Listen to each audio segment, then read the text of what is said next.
vous témoigner sa solidarité et de vous assurer de son engagement constant pour la réalisation des ambitieux chantiers au bénéfice de nos populations. Qu'il me soit permis en outre de remercier les autres personnalités ici présentes qui nous accompagnent dans ces moments.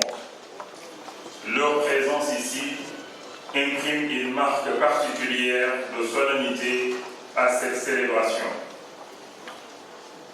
Je voudrais réserver une mention particulière de salutation à nos hôtes distingués que sont les anciens fonctionnaires de l'UEMOA que nous avons l'honneur d'accueillir avec nous cet après-midi.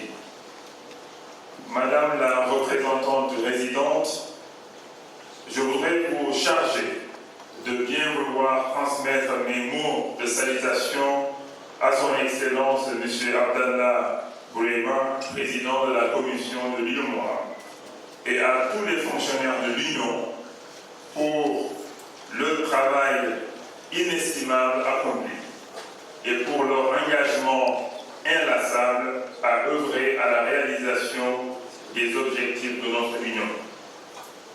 Mesdames et messieurs, l'année 2019 marque le jubilé d'argent de notre organisation communautaire.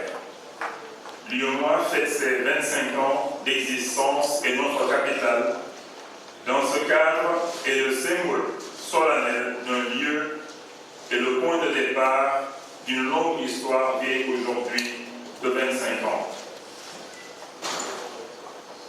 En effet, c'est ici, comme l'a rappelé Madame la représentante résidente, que les chefs d'État et de gouvernement s'étaient retrouvés le 10 janvier 1994 pour entériner la décision de créer l'UEMOA.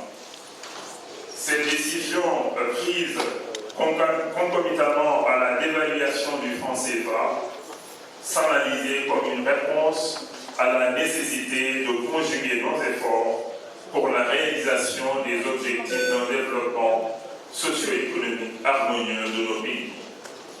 Les autres autorités de l'Union venaient à cet égard de poser un acte fort qui manifestait l'élan important de solidarité et de complémentarité qu'elle voulait instituer dans les pays et les peuples de la sous-région. C'est pour concrétiser cette solidarité et l'approfondir que les 8 pays ont décidé de regarder l'avenir ensemble en choisissant comme devise l'UEMOA, 8 pays, un destin commun.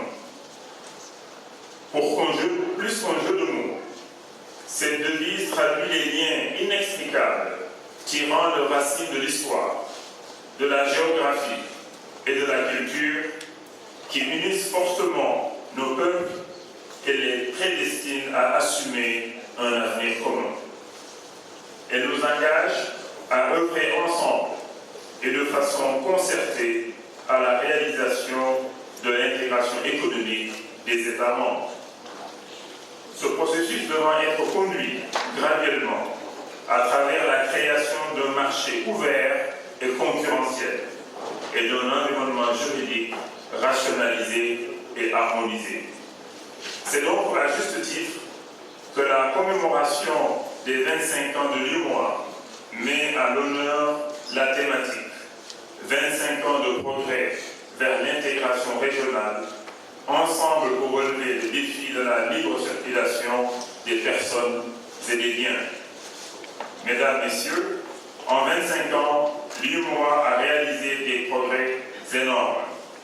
Dans le cadre de l'édification du marché commun, des réformes importantes ont été entreprises dans les domaines de la fiscalité intérieure, de l'union douanière, de la concurrence, du régime préférentiel communautaire et de la libre circulation des personnes.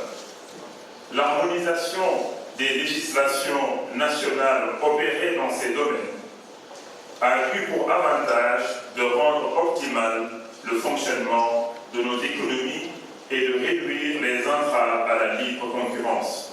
Mesdames, Messieurs, dans le domaine de la gouvernance économique et de la convergence, l'harmonisation du cadre des finances publiques a été effectuée par une nouvelle génération de réformes datant de 2009. La mise en œuvre des directives de ce nouveau cadre contribuera sans aucun doute à améliorer l'efficacité de l'action publique et la transparence dans la gestion des affaires publiques.